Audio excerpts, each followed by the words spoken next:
Hello, everybody. Welcome to the World 101 podcast. I'm your host, Eddie V. I got with me my big man right here, Mr. Larry Giver. What up? I'm going to rage quit this because apparently if I stop playing games for more than a week, I get terrible at them. Oh, I know what you mean. I finished Gears of War 1 yesterday. And boy, that game is so problematic. I swear. Let's say, how's that aged for you? Not good. I was just like, excuse me.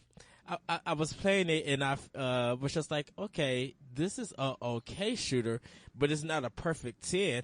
I'm like, the AI that they give you barely does anything. And Cliff Bleszinski, everybody at Epic, thought it was a good idea to give you 4 characters, but continue to split it into 2.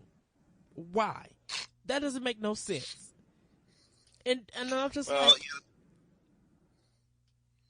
go ahead. I say, some games age like fine wine and others age like milk. Well, this is my first time playing it. Okay. Yeah, I mean, I was playing the. You don't even have the nostalgia to fall back on to make it a little okay. Well, I was playing the Ultimate Edition. That's the one that I was playing, and I mean, it looks good in HD, but I was just like, this is okay, but it's so redundant. Just like, oh my goodness, this is the same thing over and over.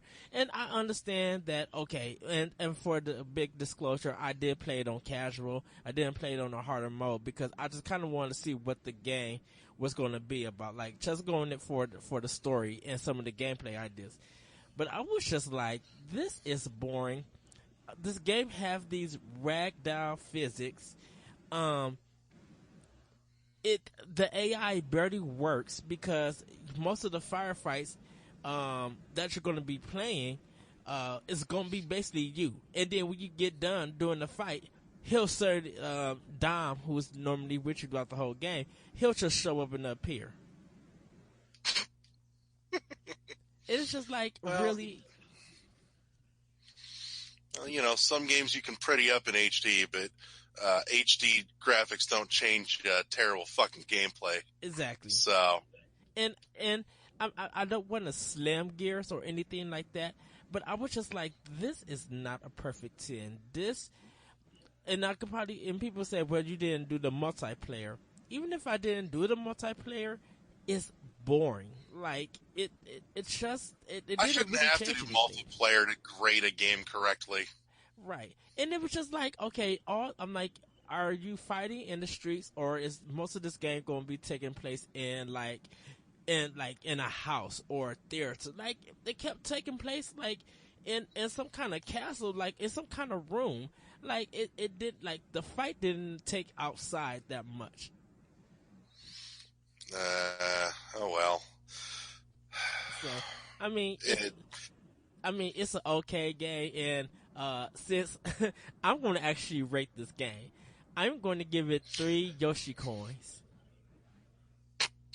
So, anyone doesn't know Super Mario World, since we are World 1-1, you collect Yoshi coins, and 5 coins get you a 1-up in the level.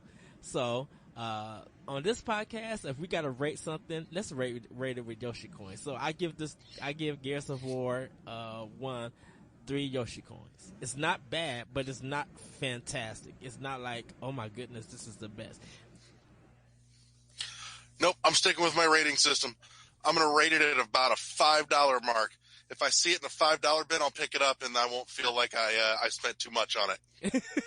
Well, it's $5. Well, we have our own rating. That's how we do on World 1-1.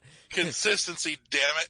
If you listen to the our review episode last week, last week, did you know how we rate games? We'll each probably have our own. So since you did $5, $5/3 Yoshi coins. So we're going to get into Indie Watch, and quick Indie Watch. Shantae and the Pirate's Curse is coming to PlayStation 4, and I'm going to just talk a little bit about it. It's a really Metroid style game, really good. developed and published by Ray Ford. I have the game on Wii U, and I'm almost done with it. I just got to go back and beat it. But it's a terrific game. Not really a long of a game, like 4 or 5 hours. I don't know how much they're charging on it, but I definitely, for like Wii U and 3DS, I think it's like $10. Or even like PC, you might be able to find it like on a sale. So it's a recommendation for me. I do advise you guys to pick it up. Not very challenging, just a really good old school platforming game done in a Metroid style, I think. And if you played the Shantae games, you would know the great quality and the great gameplay that game has. So that's Indie Watch, like really quick, because we have kind of a topic / news segment called Look at This Nonsense. And yesterday, I was on Yahoo, and they posted you wanted to call it Look at This Nonsense. I voted it should still be called Fuck This Shit right here. Well, Look at This Nonsense is the PG version for the kids. So I was on Yahoo, and there was a story from the Washington Post, and it was titled, and get ready for this one, what happens to boys who kill women in video games? And what they did was they gave some high school kids, Italian high school kids, 3 games to play Grand Theft Auto, to play Half-Life, and then gave them like a pinball or a puzzle game. And the study was published in the journal PLOS One, PLOS One. And it says a team of social scientists asked a group of Italian high school students to play one of 3 kinds of games. One that rewarded violence against women, Grand Theft Auto. One that promoted violence without degrading women, a portion of the Half-Life series. Or one that featured good, clean fun, a pinball or puzzle sequence. After the participants played their game for about 25 minutes, they answered questions about how they felt about an on-screen character. Did they identify with the monster in Grand Theft Auto? Did they connect with the alien battling scientists in Half-Life? They didn't mention nothing about the pinball or puzzle game, so I'm assuming that none of them took it. The researchers then showed each student a photo of a bruised girl who they said had been beaten by a boy. They asked, on a scale of 1 to 7, how much sympathy do you have for her? The male students who had just played Grand Theft Auto and also related to the protagonist felt least bad for her, the study found, with an empathy mean score of 3. Those who had played the other games, however, exhibited more compassion, and female students who played the same rounds of Grand Theft Auto had a mean empathy score of 5.3. The researchers' conclusion: sexist games may shrink boys' empathy for female victims. So we're going to stop right there. I'm going to ask you, Larry, what are your thoughts about this? Oh, we've got a laundry list of problems right here.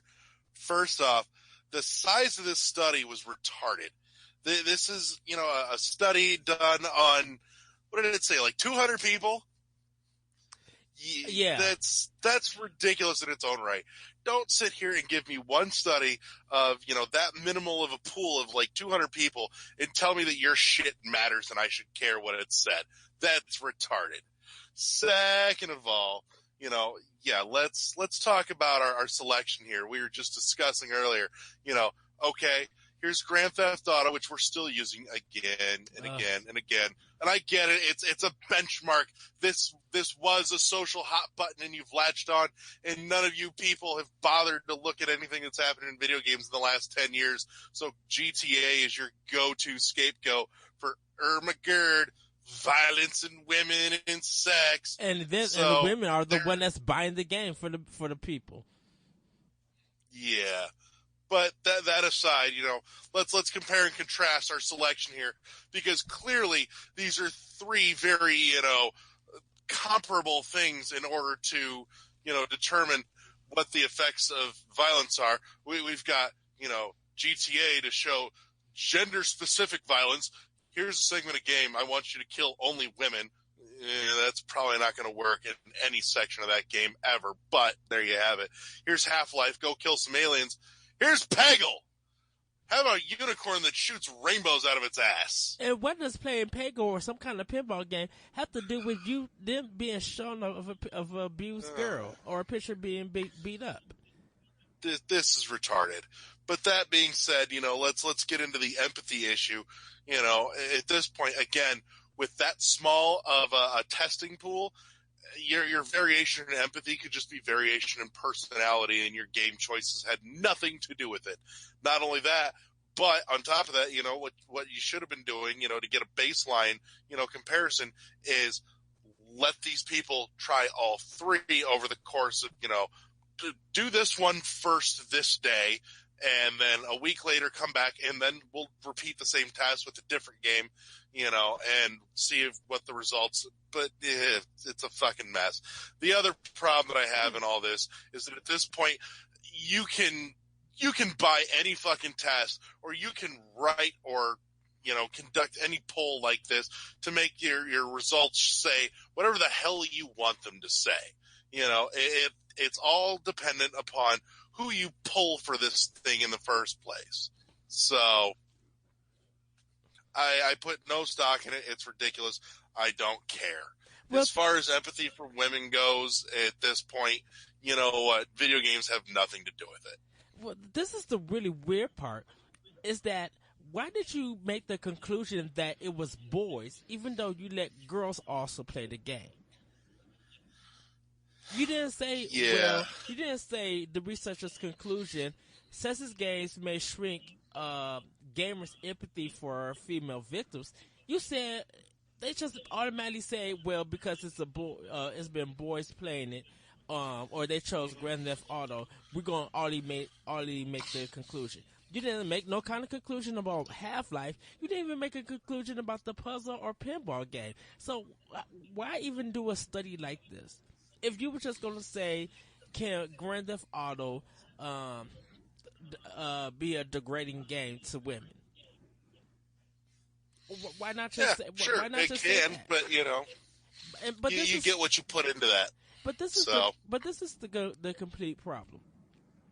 What if I did the same study and I took a whole bunch of women and gave them Saints Row 3, have them create a female character, let her get all the guns that she needs, and then run around and just kill men.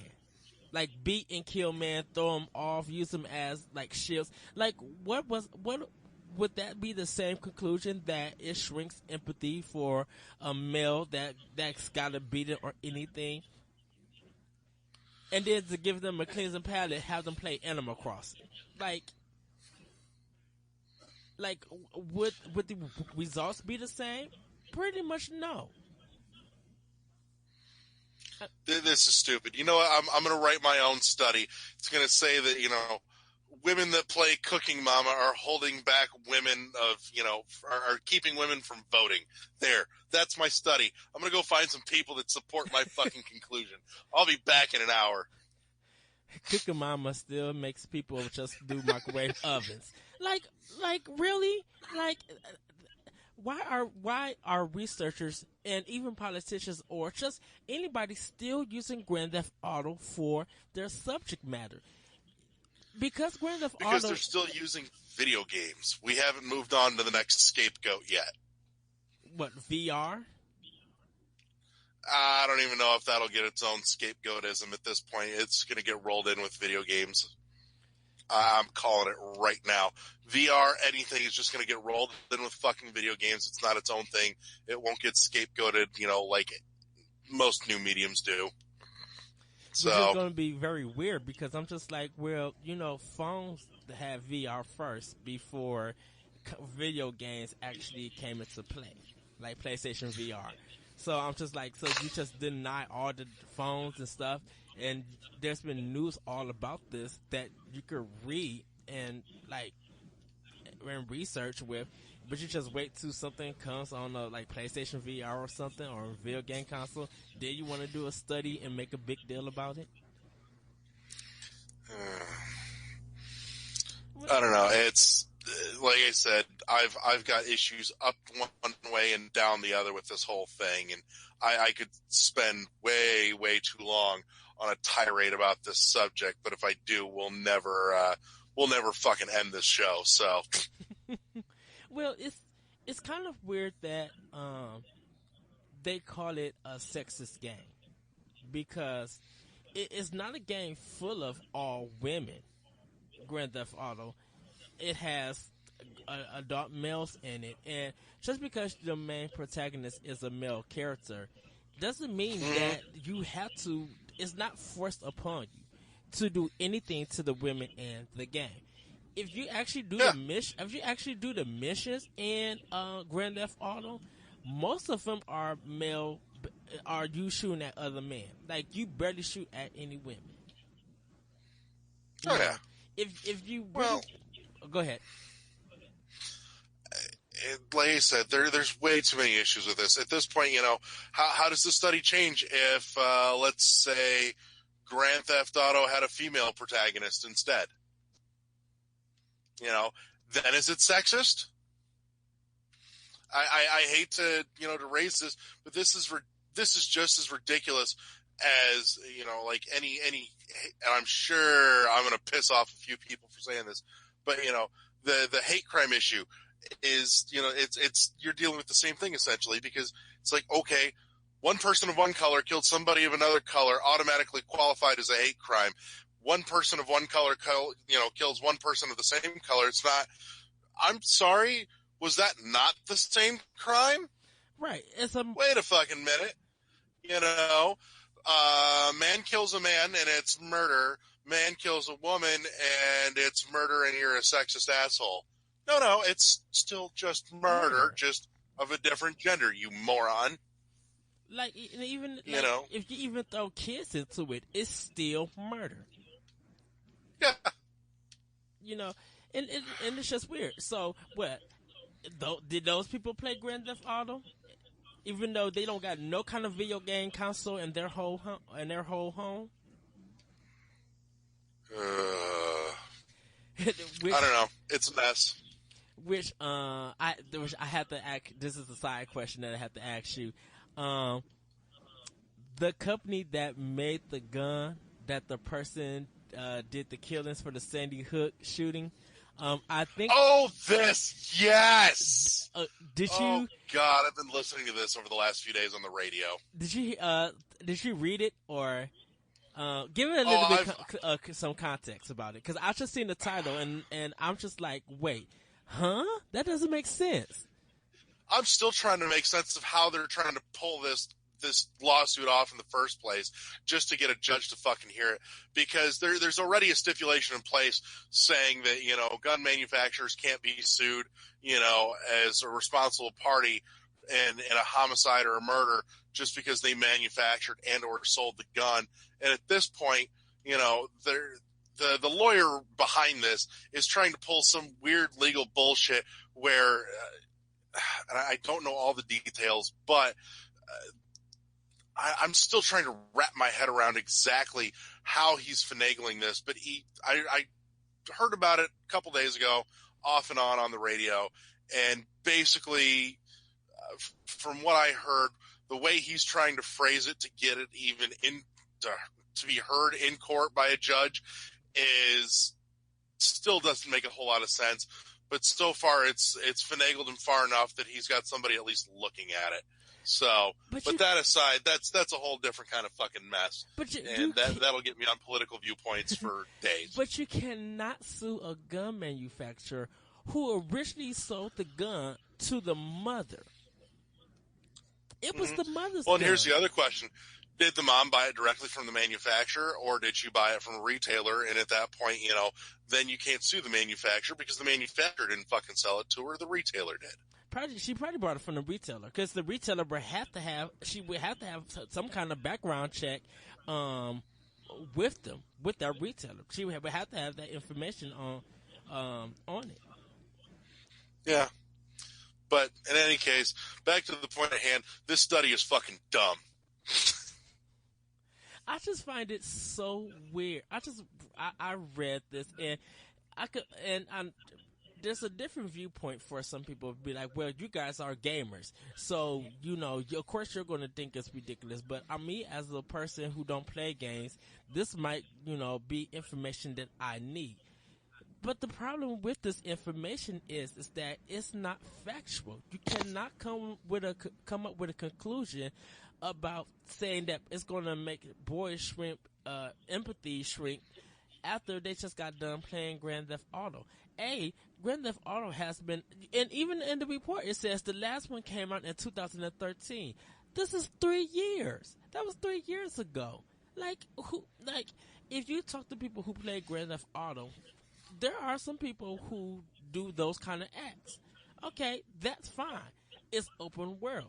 But most of the people actually, they put in the code, do all the crimes, try to get away from the police, or try to just find out the Easter eggs and the hidden stuff.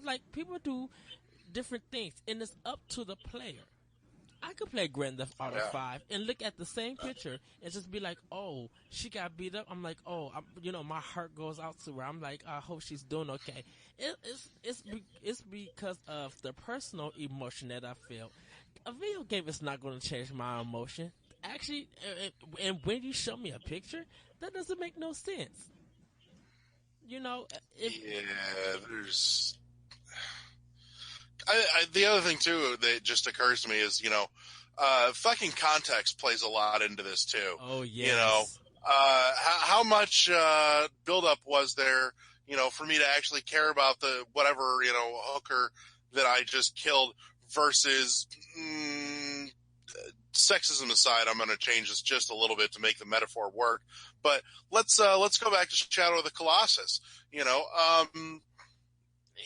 Instead, granted, there's not a lot of buildup, but you're looking at something and going, "There's this beautiful, majestic creature," and again, I have no context for killing it, but they at least give you some sort of sympathetic context, just in terms of the cinematography. They managed to convey that yes, you should feel bad for killing this thing or this person. GTA doesn't do that. Again, frame it, put some context on it. Right. Am I killing somebody that I'm supposed to care about, or am I killing somebody because the developer put it here as cannon fodder for me to kill? There's a difference there. This is the weird thing. Does it make you an abusive man if you play Final Fight or Double Dragon and you beating up like Poison or Linda? Even though they're trying to attack you with a whip and with knives and kick you with their high heels, like beat 'em up games that have women in them, that are trying to kill you.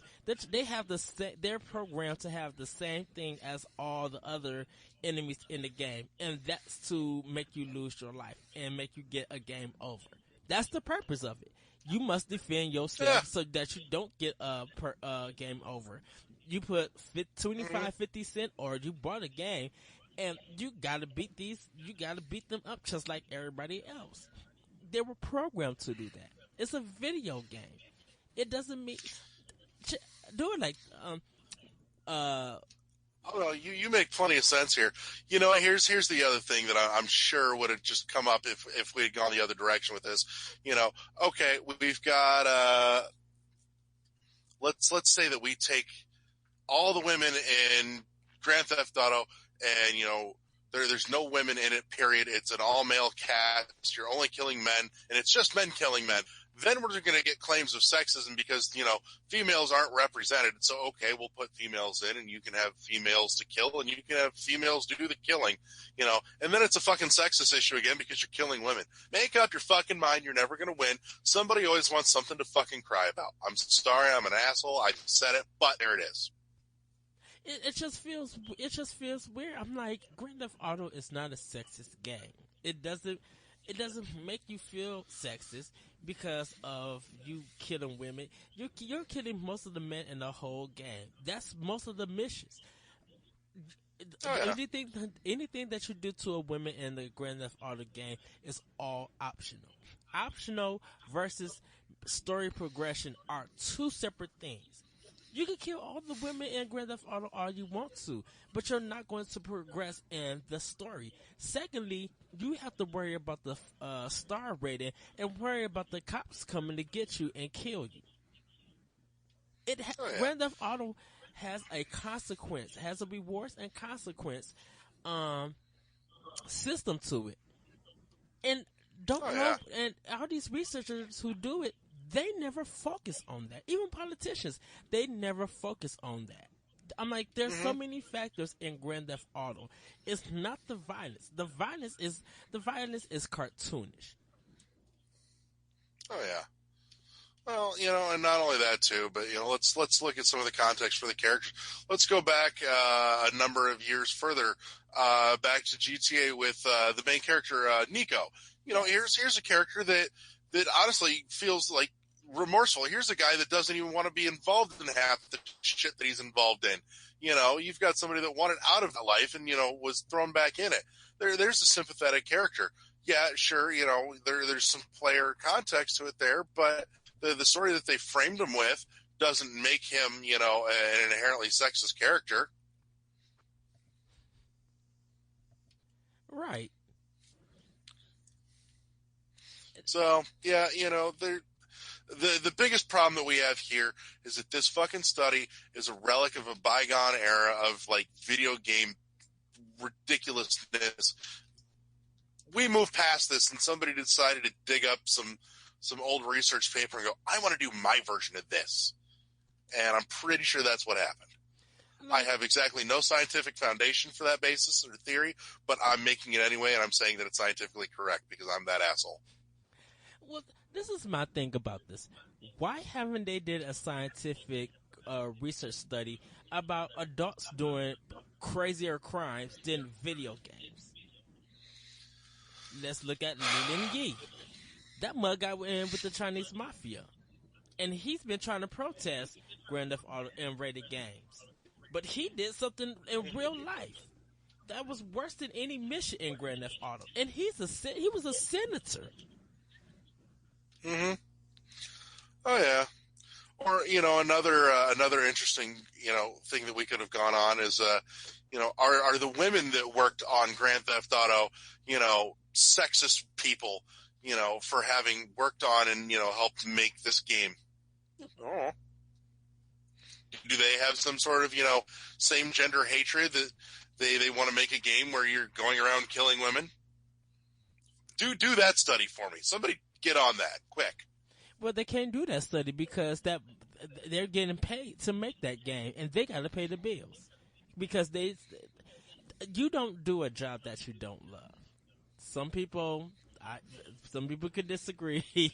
Some people, you can all email us later. We'll give out the email later. But if you didn't, no, those emails can go directly to Eddie V. I had nothing to do with that. You can all bitch about your jobs to him for a week. Send it at chocolathethunder@gmail.com. Please tell me you changed your email address to Chocolate Thunder again. That needs to become the permanent thing. Everybody gonna be like, Chocolate Thunder? Are you a strip? Eddie, can we talk? Be like, no, it's an inside thing. But the women helping develop Grand Theft Auto, they know that they love games. They know the content that they're going to create. They're getting paid to create their content. So regardless of their sexist or not, they're the ones that's getting paid. These researchers are not paying them. No one is coming to any. This is my thing. There's no one coming to any video game developer's rescue offering them more money to take them out of the video game industry so they don't make those games. Mm-hmm. If you have a problem, well, and on top of that too, nobody's coming to the industry's rescue and saying that we don't want those games either. Clearly, there's enough of a market in the industry that people want those games, so they're going to keep supplying a fucking demand. Right. So and it's not going to, you're not going to be able to stop M-rated game sales, because guess what?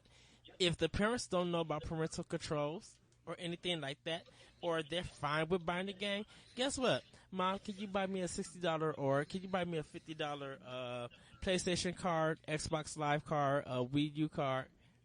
I'm like, okay, sure. That's all I want is video game cards. I'm not worried about money. And then to go to my system, and since I know how to hook my system up to the internet, download the game to my system. You can't be mad. I got the cards. I was able to buy it. Mm-hmm. And now that I got the game and I'm able to play it and stuff, you know, now depending on how punishments works in the household, and depending on how the customers who buy these games for their kids or anything like that, even for these Italian boys, they probably played Grand Theft Auto before. Like, and they don't even give no age. They don't even tell the ages that they chose these boys, or these students, I should say, from. Like, they didn't say these students are from 14, 15 till 17, 18 years old. Like, there wasn't no 3 to 4 year difference. They just said high school students.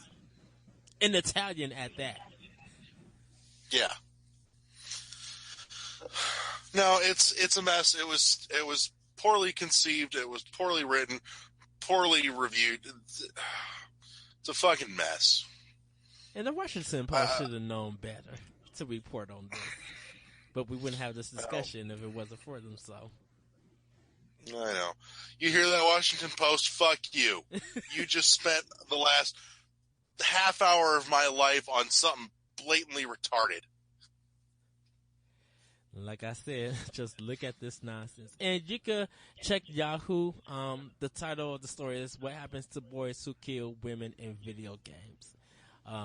And you can read it, comment.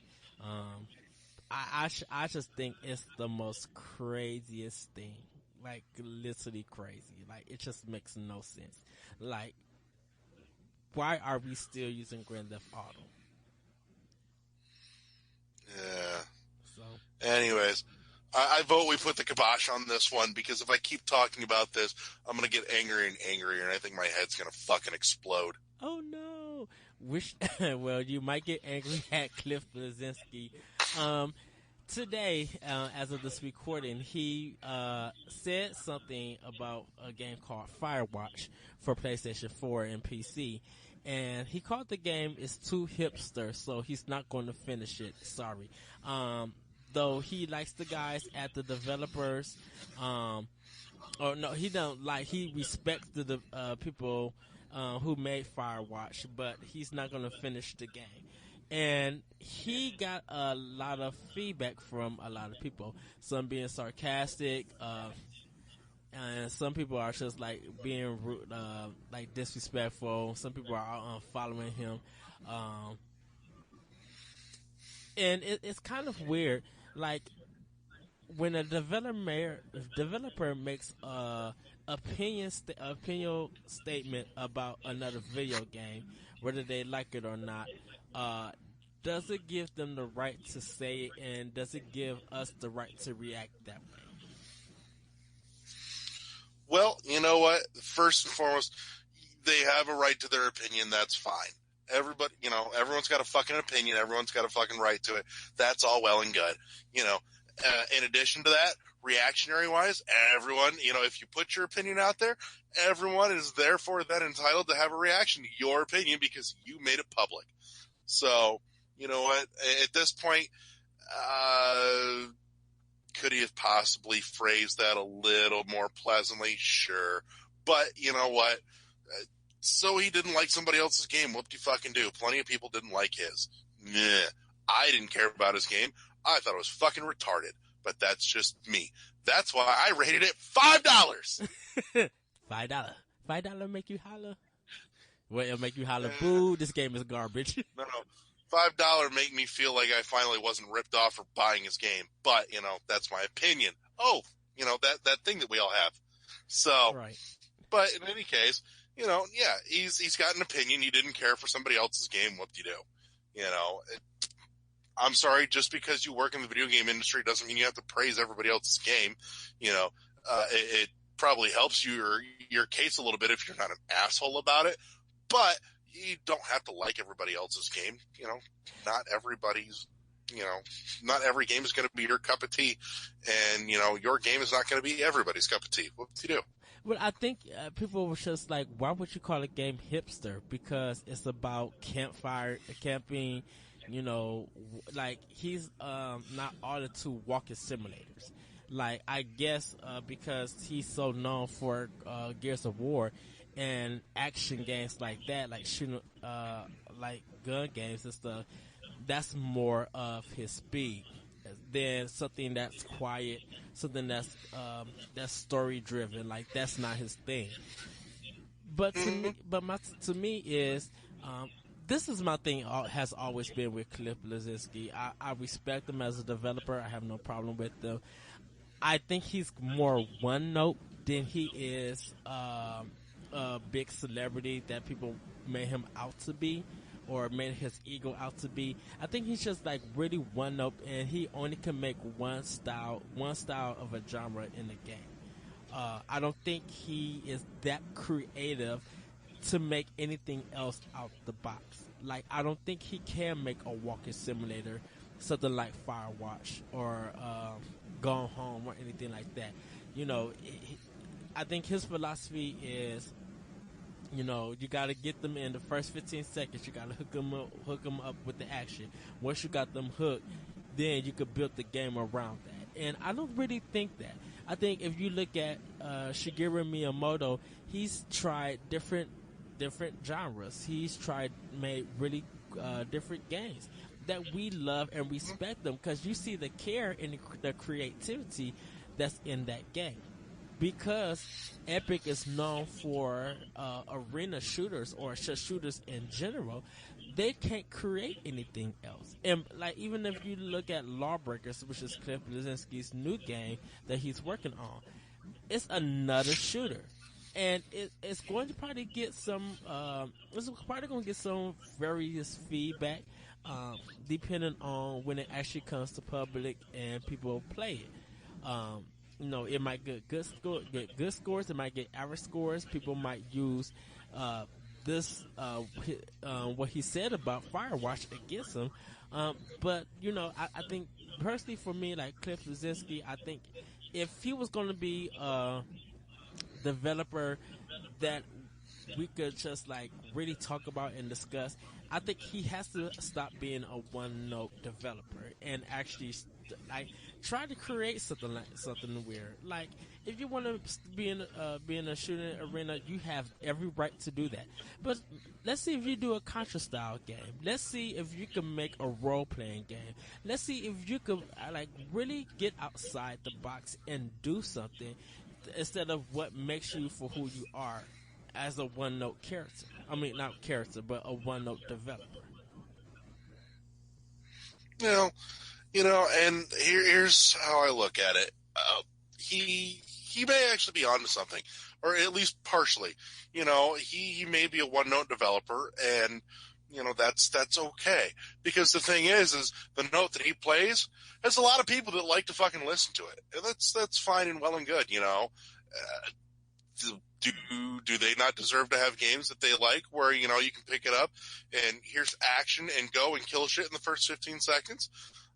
Hell, I like that kind of thing once in a while, Is it my default kind of game? No, but every once in a while, all I want to do is pick up a game, fucking shoot something for 20 minutes and put it back down again. That's okay. Those games have a time, a place, and a market share. I agree. And so, if he wasn't making it, somebody else would be, so nothing against the man for making his fortune on it, He saw a market and he catered to it, and that was all right. I don't have an issue with it. I think, frankly, this has been blown up to be a bigger fucking story than it actually is. That's just me personally. As far as I know, you said, Epic Games doesn't make anything but arena shooters. But I was just fact-checking myself here because I'm like, now, wait a damn second. Epic Games was also responsible for Shadow Complex, which was one of the best fucking Metroidvania games that came around on the during the 360 era. Mm-hmm. But, and I adore that game dearly. But in any case, like you said, not every game is for everyone, and that's fine. Could he have maybe been a little more pleasant about the way he said it? Yeah, probably. But, this Cliff, he's got a big mouth. It's what he does. And I don't expect him to change that anytime in the near future. Oh, yeah. I definitely agree with you. I just wish, and maybe this is just me, I just really wish that, developers who make comments about other games, you have every right to voice your opinion, but at least be someone who has like different titles and different genres under your belt.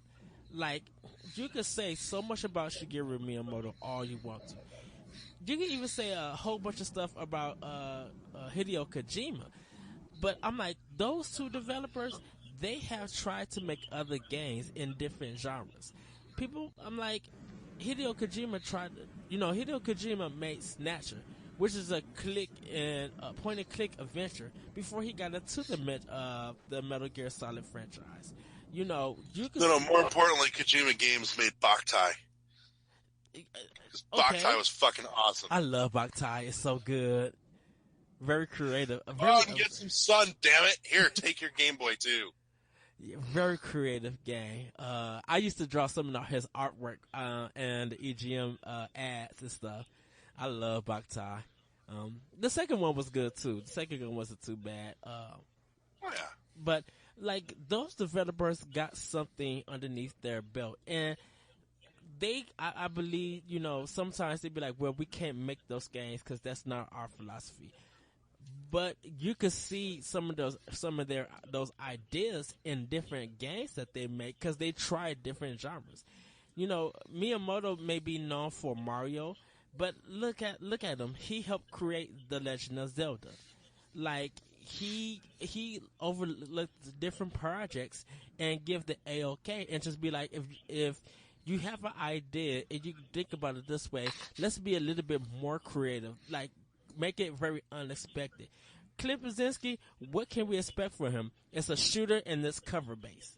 Two things that he's known for. And we have nothing else to really say much about him, probably besides his ego and saying the things that he say.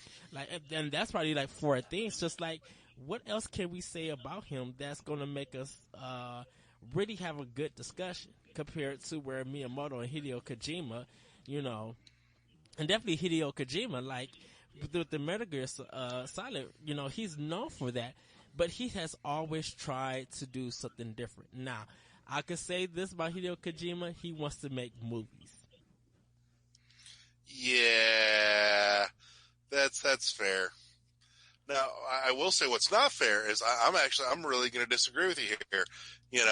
Most developers, at least as far as I'm concerned, most developers, the majority, really are kind of one note. They find their niche, they find their one note, and they play it, and then they keep playing it until they learn how to play it really, really well, and that's okay. And before anyone even say with anything, with Cliff saying that this Firewatch was too hipster for him, that's okay. Even if he's only a one note developer, that's maybe a useful insight into the community that is big on shit like Gears of War. It's the way for them to see how get a rough idea of how an entire community, or a subgenre or customer sect feels about their game. And maybe they look at that next time they make another game and say, if we want to broaden our base a little, what do we change to hit that market, or maybe grab a little bit of that market share? Maybe it needs to be a little less quote unquote hipster, and they might, have more interest in it. So, there's a note of usefulness to it there. I think it was poorly phrased. I think it could have, had a little more constructive criticism, but this is the problem when you're dealing in 140, character format of communication, because that's all that our attention span can fucking handle anymore. Right. So. And like I was about to say, anyone who knows Platinum, all they make is action games. Like, they're known for that. Yeah. They're good at it, don't get me wrong, but at least Platinum did Vanquish. Like, they tried a cover-based shooter, and it was really good. the story is cuckoo bananas, but it's Platinum. They always been cuckoo bananas. They love to make video games. They not trying to make anything like true story driven. They just want to make video games that it could be B-rated all you want to. I think with Cliff Bleszinski, I think what made people mad is that even though he called the game Firewatch hipster, he just said that, it's not for him, so he's not going to finish it. Nope. And I think that pretty much made people upset. Just be like, how could a game be hipster if it's just trying to tell a story? Like, there's more things about it. And it might not be your speed or anything, but what were you trying to get out of it? Were you trying to get action and fast-paced killing? Or, like, what were you trying to get out this game? You should have known and did your research what the game was about. You should have did that before you bought it. But you jumped ahead, got the game, and probably heard good things about it, and just be like, well, this is not good. It's too hipster for me, because I'm not a person that does camping or anything like that. Like, I would get Firewatch. And I have a PlayStation 4. I would get Firewatch because I believe Firewatch may offer something that I like. Definitely story.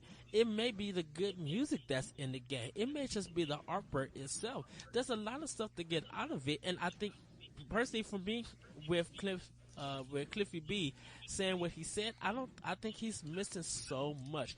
Like, I don't feel like giving up on a game unless it's like really broken and you can't fix it. Like, even if I could find cheat codes, I would rather use the cheat codes so I could finish the game. So I could give it a fair review.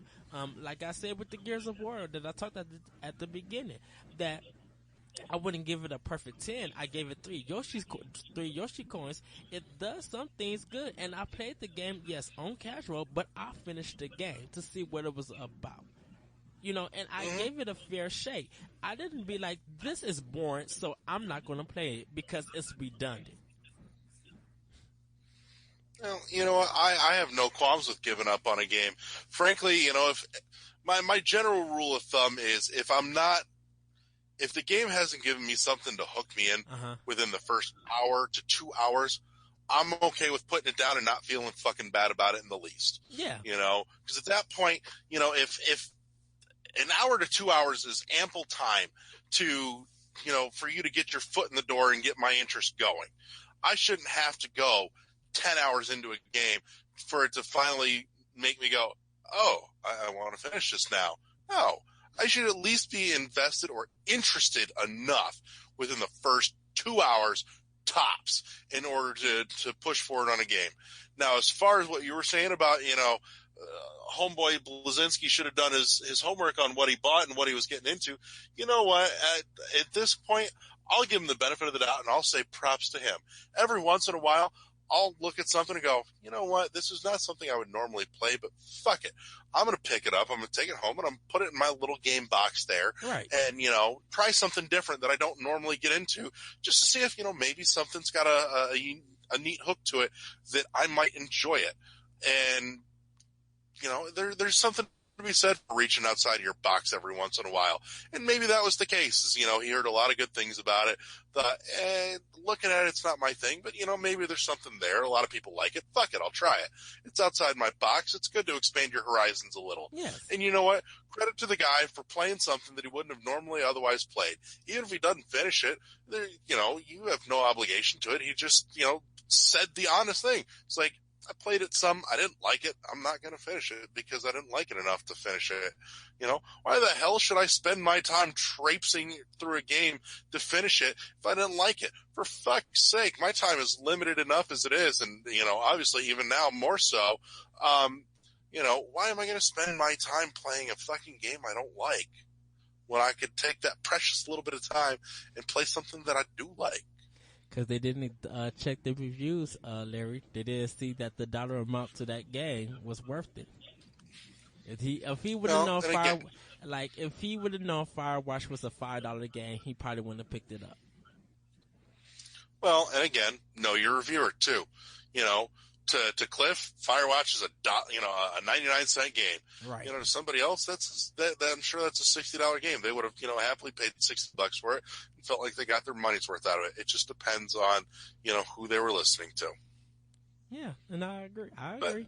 I agree. So with at that. this point, my end result, my end conclusion is, you know what?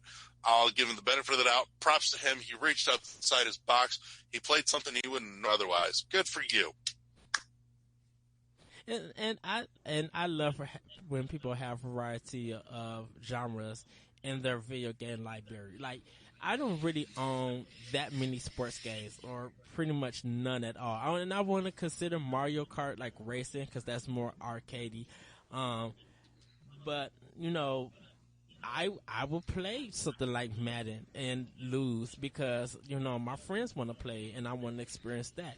I might prefer NFL Blitz or NBA Jam over it because it's a little, I believe those games are fun. But I'm like, if I had to go with like a real like sports game, I would rather just do the WWE games and have fun with that because I like wrestling games. I haven't got any of the recent ones, but I need to change that so I can have fun with them again. You know, I'm the same way. I'm not a big sports guy. I've got a couple of, you know, oddball sports-ish things on my shelf. I've always been a big fan of the SSX series. You know, snowboarding's a sport, sort of. Go with yes. it. You know, I never got into basketball as a sport, period. But, you know, I'm actually not opposed to picking up the occasional, you know, round or two of fucking NBA Street. You know, the NBA stuff Street like was so the EA good. Big series in general was great. Oh, NBA Street was so good. I love that game. Fuck yeah. And the sound, let's take a minute and just think back and marvel on the soundtrack for that game. Because I just turned that on and let it play. God, the soundtrack for NBA Street was awesome. Any version, pick them. I don't care. Might have to just listen to some of that on YouTube tonight, because that, oh yes, such an awesome soundtrack. Yeah, but you know, that's our individual thoughts. You guys could let us know what you think about the Washington Post story. Let us know what you think about Cliffy Beast or any of our opinions. You can email the show at world11podcast@gmail.com.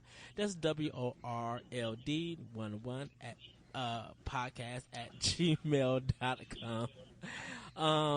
You can email Eddie directly at chocolatethunder dot, you know, something or other. Go with it.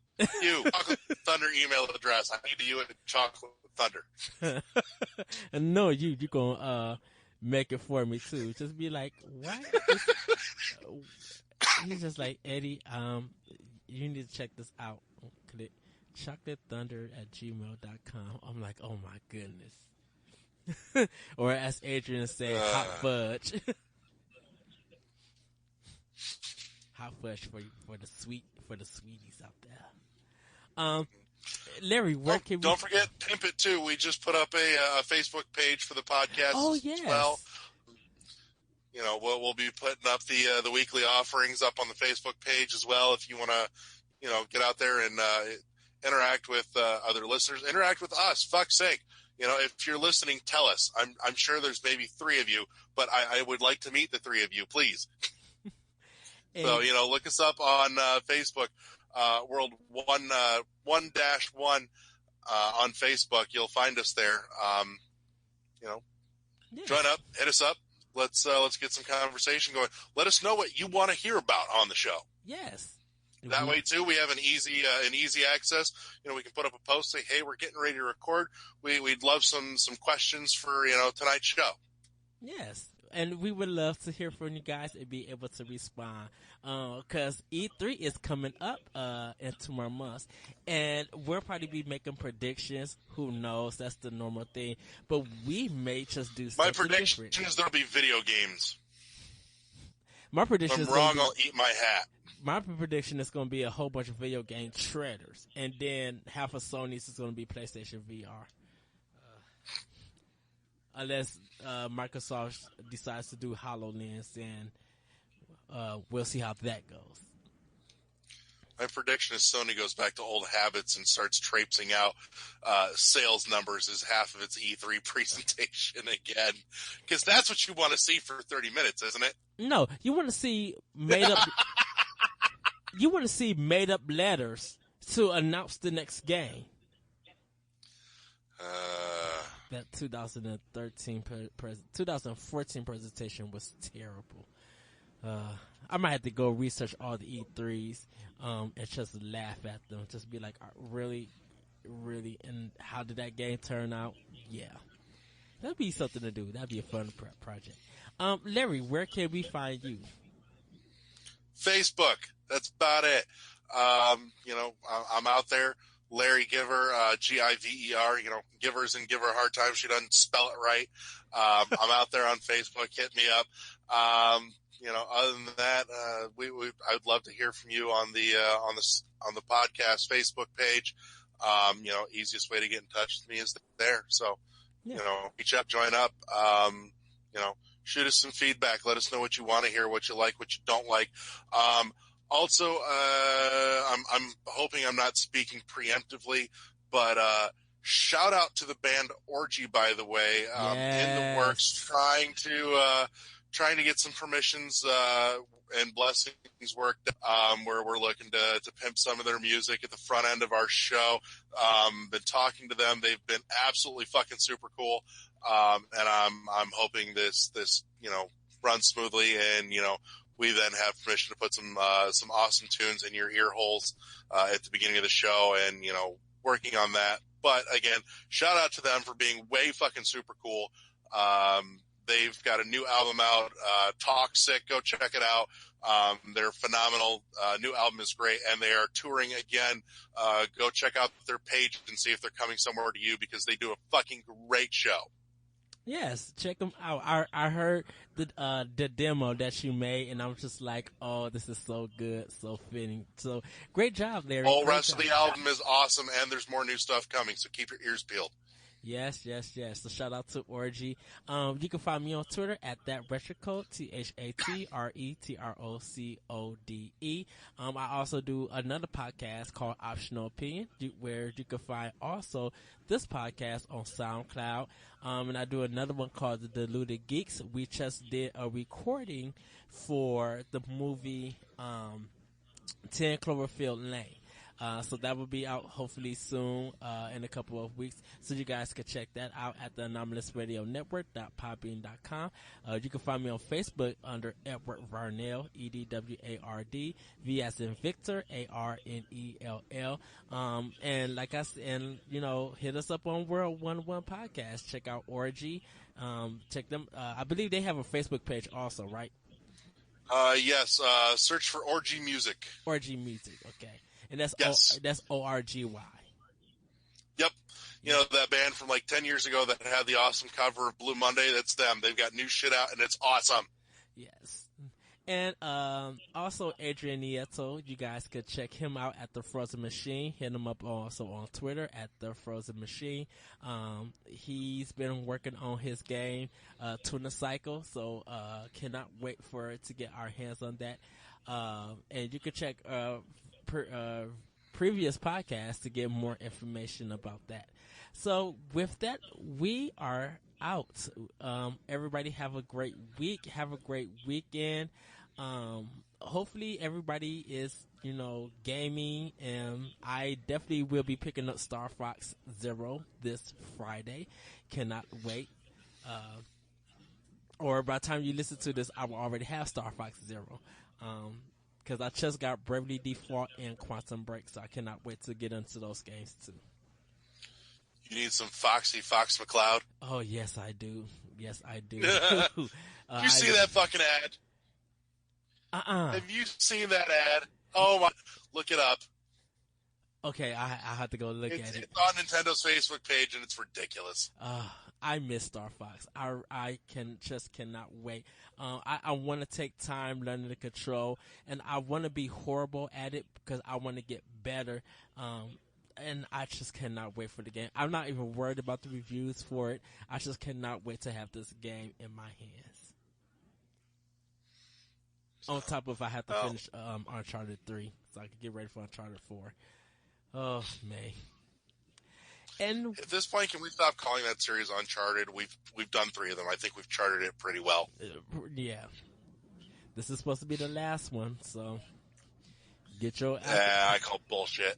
get your alcohol ready and see how many side camera angles Nathan Drake's gonna be hanging from. Oh well. All right, we've trudged this on long enough. Let's give the three people, and I'm sure we're down to two now, that are still listening, a break, and we'll catch up with them next week. Yes, everybody have a great weekend, and we are out. Bye. Good night, boys and girls.